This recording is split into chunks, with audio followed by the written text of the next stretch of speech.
आशा करता हूँ कि सब कुशल अच्छी, सब मंगल अच्छी। मुझे पढ़कर भी बहुत अच्छा लगा कि मैथिली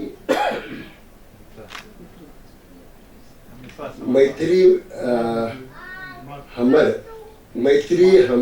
मातृभाषा नहीं, मैथिली तमार पहचान भी अच्छी। So now that you are in Goa, I expect the same sentiments being expressed by you about Goanness and Konkani. जैसे कि अभी दादी साहब ने आपको बताया, आप जरूर अपनी जो संस्कृति है उसका जतन करना आपका कर्तव्य है, लेकिन जबकि अब आप गोवा में रहते हैं, गोवा वासी बन गए हैं, तो आपका ये भी फर्ज बनता है कि गोवा के प्रति जो फर्ज बनता है, गोवा के लोगों में मिलजुल कर रहने के लिए गोवा की जो भाषा है उसे भी अपनानी चाहिए। I'm not talking from the point of fundamentalism. I'm not a fundamentalist. My heart is always open, and I'm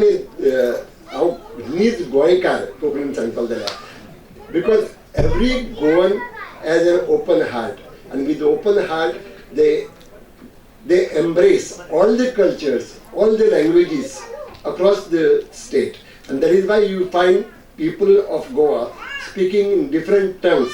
If you speak to them in Hindi, they आपके साथ हिंदी में बात करेंगे, हालांकि मैथिली में शायद नहीं होगा, लेकिन कोशिश तो कर सकते हैं। जैसे कि दाई साहब ने कहा कि दो बार और बुलाने पर वो भी मैथिली में आपसे बात कर सकते हैं, और मुझे आश्चर्य नहीं लगेगा, क्योंकि I can also assure you, मुझे और दो बार बुलाइए, मैं आपसे शायद मैथिली में बात कर सकूंगा। I am very glad to tell you that my book Carmel, which has received the Sahitya Akademi Award, is also translated in Maithili, और मैथिली में भी उपलब्ध है। अभी थोड़ा सा ये जो मिथिला समाज है उसका जो कार्य है उस पर थोड़ा सा मैं बोलता हूँ। बहुत अच्छा लगा कि यहाँ आकर आप इस बहाने, इस छठी पूजा से बहाने या और कोई कार्यक्रम से बहाने, तो आप जो इकट्ठा आते हैं और मिलजुल कर एक पूरा दिन एक दूसरे के साथ बिताते हैं। This is really should be emulated by all the communities who are living in Goa. It is true that you have to conserve your culture, because Mithila civilization बहुत बड़ा है, बहुत पुराना है. It is connected with our mythology also. But I would say Maithili language itself is nearly about 1,000 years old. I am not talking about the old Maithili. The present Maithili is one of the oldest languages of this country. So I am very happy that you are conversing, you are deliberating in your own language.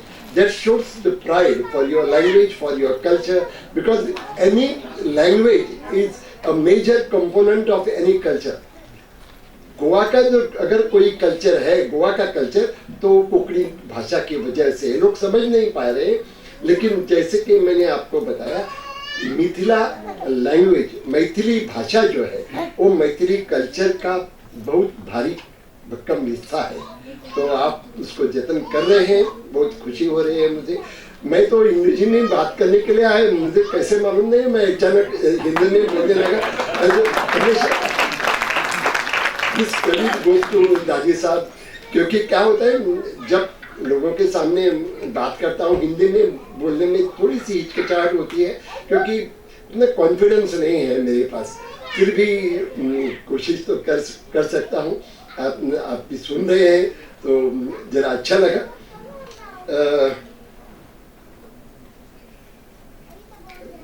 जैसे कि आपको मेरे बारे में बताया गया कि मैं लेखक हूँ, मैं साहित्यकार हूँ, साहित्य रचता हूँ. लेकिन कोई भी अगर किसी कल्चर के बारे में आपको जानना है, अगर कोई से मिथिलांचल से गोवा आया और गोवा के बारे में जानना है, शायद वो आपसे बात करेंगे, लेकिन असली गोवा का कल्चर के बारे में अगर आपको समझना है तो मेरे ख्याल से the best way to understand any culture is through literature. जब मैं हिंदी पढ़ता हूँ तो हिंदी कल्चर के बारे में, जेव्हा मी मराठी वाचतो तेव्हा मराठी संस्कृती म्हणजे काय आहे ते मला समजतं. When I read any literature from any language, Gujarati पढ़ता हूँ तो गुजराती कल्चर क्या है इसके बारे में पहचान होती है, मालूम पड़ता है. तो I think that is the reason why I say any community's richness is its literature. We can understand the feelings, the emotions, the culture of that any particular language or particular region through literature. I don't know how many of you continue to write in Maithili. So अगर आप मैथिली में लिखते हैं तो मुझे बड़ी खुशी है. और जब मैथिली में लिखते हैं, जैसे कि मैंने कहा मेरा उपन्यास मैथिली में अनुवादित हुआ है, तो वैसे आप भी कोंकणी के बारे में सोच सकते हैं. When you live in Goa and when you know Konkani, आप शायद कोंकणी पढ़ सकते हैं. कोंकणी पढ़ी तो कोंकणी से मैथिली में अनुवादित कर सकते हैं. साहित्य, बहुत अच्छा साहित्य उपलब्ध है. और दूसरी तरफ आप मैथिली साहित्य जो है वो भी कोंकणी में ला सकते हैं, मदद ले सकते हैं आपके पड़ोस के लोगों की. तो through literature also we can unite, we can come together, very close bonds can take place. So that is the reason why I insist that literature plays a major role in promoting culture, not only one culture, across the cultures. And for that I insist again that translations should happen more and more often. And I expect it from you. देखिए, जैसे कि ठाकुर साहब ने अभी बात की, we are all peace loving people. हमें शांति बहुत प्रिय है.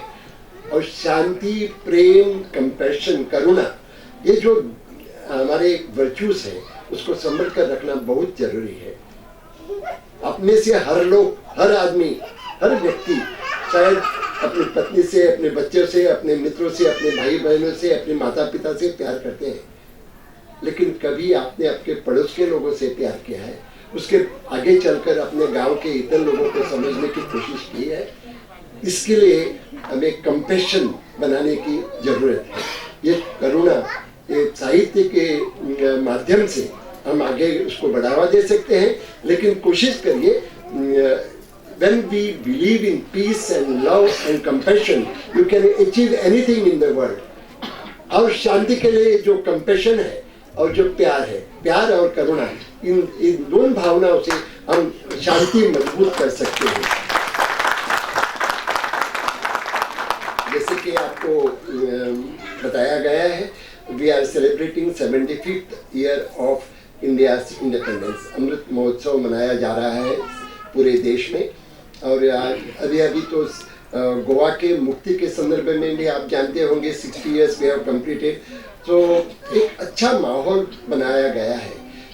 और when we are celebrating, we are in a celebratory mood. It is also time to go back and take stock of what is actually whether we are enjoying the independence. तो independence और लोकशाही, लोकतंत्र, ये दोनों हमारे लिए बहुत बहुत अहम है. तो लोकतंत्र के बुनियाद क्या है? हमारी जो कॉन्स्टिट्यूशन, हमारा जो संविधान है, उन्होंने हमें फुल फंडामेंटल राइट्स जो हमें दिए हैं. आप तो जानते हैं, इक्वालिटी जो समानता है, लिबर्टी स्वतंत्रता है, फ्रेटर्निटी जो भाईचारा है, और जस्टिस यानी न्याय. तो हर एक के प्रति ये मिलना चाहिए, हर एक को इसका फायदा मिलना चाहिए. क्या मिल रहा है इसके बारे में हम सोचिए. और हर व्यक्ति में सोचना चाहिए हम देश के लिए क्या कर सकते हैं. When John F. Kennedy became the president of the United States, I still remember the words because I was still a college-going boy then. But he said, "Don't ask what country can give you. Tell me what you can give our country." तो इसके बारे में आप भी सोचिए. ये मत सोचिए कि हमें क्या लाभ मिलेगा। अभी तो हम इंडिपेंडेंस मना रहे हैं, लेकिन भारत स्वतंत्र हुआ तो स्वातंत्र्य से हम क्या भोगते हैं, क्या उसका लाभ उठाते हैं। इसके बजाय हमने ये भी सोचना चाहिए कि भारत के प्रति हमारा क्या कर्तव्य है। अगर हमने सब मिलकर जो 4 fundamental rights we are given by our constitution, हमारे संविधान ने जो 4 हमारे लिए फंडामेंटल राइट्स रखे हैं, अगर उनका हमने सही उपयोग किया, ये नहीं सोचना कि हमारे लिए दूसरों ने हमें देना चाहिए, नहीं, हम दूसरों पे दे सकते हैं। तो अगर समाज के प्रति हम ये अवधान रखें तो शायद हम बहुत जल्दी आगे चल सकेंगे, आगे बढ़ सकेंगे। जब हम कल्चर के बारे में सोचते हैं तो कल्चर का मतलब सिर्फ सिविलाइजेशन नहीं है। सिविलाइजेशन का मतलब है जो बड़े बड़े ब्रिज में गोवा में आ रहे हैं, बड़े बड़े फ्लाईओवर बन रहे हैं, एयरपोर्ट बन रहा है, यहाँ एक एयरपोर्ट है, वहाँ दूसरा बन रहा है, बड़े बड़े मॉल्स आ रहे हैं, बड़े बड़े बिल्डिंग्स आ रहे हैं। ये सिविलाइजेशन है। इसका कल्चर से ताल्लुक थोड़ा है, लेकिन कल्चर का मतलब अलग है। Sanskriti and civilisation are 2 different things. तो सिविलाइजेशन के बारे में हम छोड़िए, क्योंकि वो तो हम भोग रहे हैं, हम उसका उपभोग ले रहे हैं, लेकिन कल्चर जो है वो हमको संभल के रखना चाहिए। कल्चर का मतलब है संस्कार, जिसके बारे में मेरे ख्याल से ठाकुर साहब ने बात की। और मैं और एक बात करना चाहूँगा, थोड़ा डिबेट होता है, खान साहब ने और ठाकुर साहब ने भी बात की हमारे इतिहास की, पर्टिकुलरली मिथिलांचल की इतिहास की।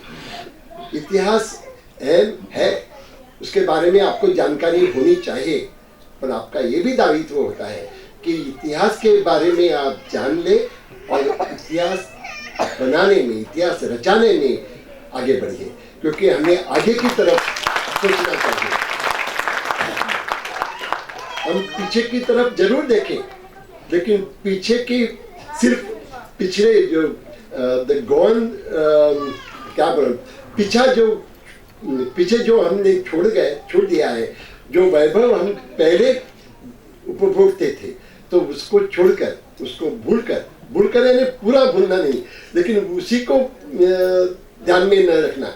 आगे चलकर हम इतिहास रचाने की बात करनी चाहिए, और इतिहास रचाना बहुत बहुत जरूरी है, क्योंकि आगे की जो पीढ़ी आएगी, इसके आगे वो आपने जो इतिहास रचाया है उसके बारे में सोचेगी। वो नहीं सोचेगी मिथिला के बारे में, जनक राजा के बारे में, और या मिथिला सीता जी के बारे में। तो वो तो है, जरूरी है हर एक के लिए, मिथिलावासी के लिए नहीं, पूरी भारतवासियों के लिए वो जरूरी है। लेकिन आगे चलकर जो भारत हमें बनाना है, जो जनता वी परसीव, जो हमारे दिल में है, वो बनाने में हम क्या योगदान दे सकते हैं, इसके बारे में हमने सोचना चाहिए। सो इसके लिए मैं चाहता हूँ कि जो मिथिला समाज यहाँ कार्य कर रहा है, बहुत अच्छा, मैं सराहता हूँ। I am very happy that we are doing a great work, not only for Mithila samaj, also for the benefit of Goa and Goans. जैसे कि दादी ने बहुत अच्छा कहा कि yes become one of you, ये आपके जैसे कि उनको लग रहा है कि गोवा में जो मिथिला समाज है उसका ही एक मेंबर है, ऐसा उनको महसूस हो रहा है। ये क्यों होता है? क्योंकि आपने जो उनको प्रेम दिया है, इसकी वजह से होता है। तो आपने इसके सिर्फ वो यहाँ के विधायक है इस नाते नहीं दिया है, मेरे ख्याल से अपना एक बंधु है गोवा में जो लोग रहते हैं, उनके प्रति भी शायद आपका यही माहौल होगा इसका। तो मैं चाहता हूँ कि आगे चलकर आप भाईचारा जो है, ये जो बंधु भाव है, वो आगे बढ़ाए और गोवा के लोगों को भी आपसे सीखने का हमें मौका दे। तो आप जब मैंने कहा कि आपने साहित्य के लिए संस्कृति के लिए, गोवा के कल्चर को आगे बढ़ाने के लिए जो योगदान देना है, उसके साथ साथ गोवा के स्पोर्ट्स के, आर्ट के लिए, गोवा के जो जो विभिन्न कलाएं हैं, तो उनके लिए भी अपने काम करना है। तो मैं चाहता हूँ कि जो दो संस्कृतियाँ जब एकत्र आती हैं, जो तो मिलजोल भी बढ़ता है और संस्कृति भी उभर कर आगे जाती है। और संस्कृति ये नहीं कि मेरी जो संस्कृति है, मेरी गोवा की है, आपसे अलग है, नहीं, हम मिलजुल कर नई संस्कृति भी बनाते हैं। संस्कृति हमारा इट्स ए ऑनगोइंग प्रोसेस।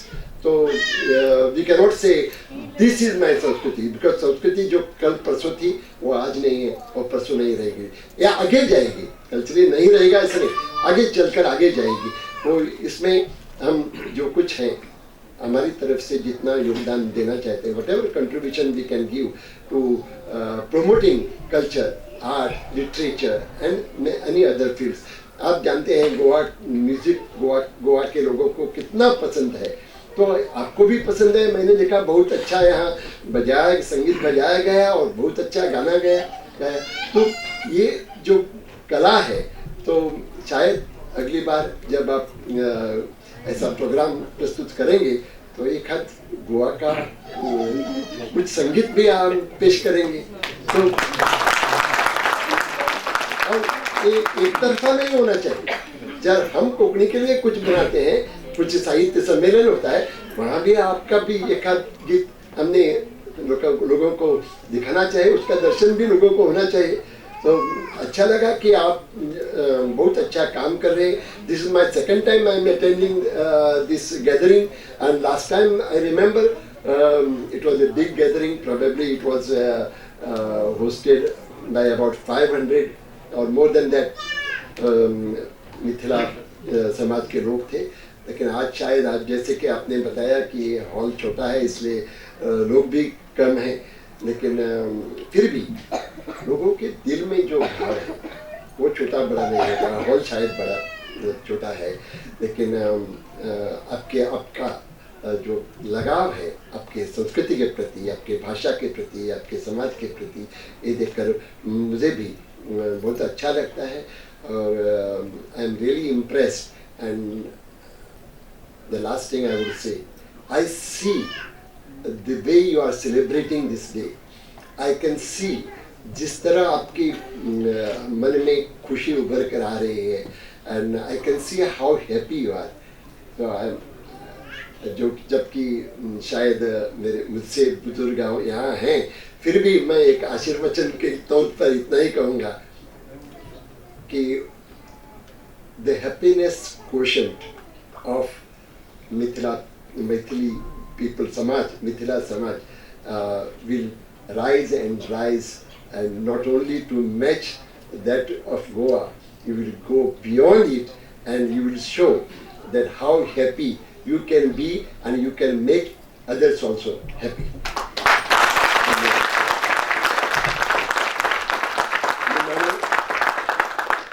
निमाणे तुम्ही आणि आसात कितली वर्सां तुमकांय बी कोंकणी कळटा, हांव जाणा, थोड्या कळटा, उलोवपाक कळना, तरी आसतना तुमच्या वळखीची एक निमाणे उतरां हांव सांगता तुमकां समेस्तांक।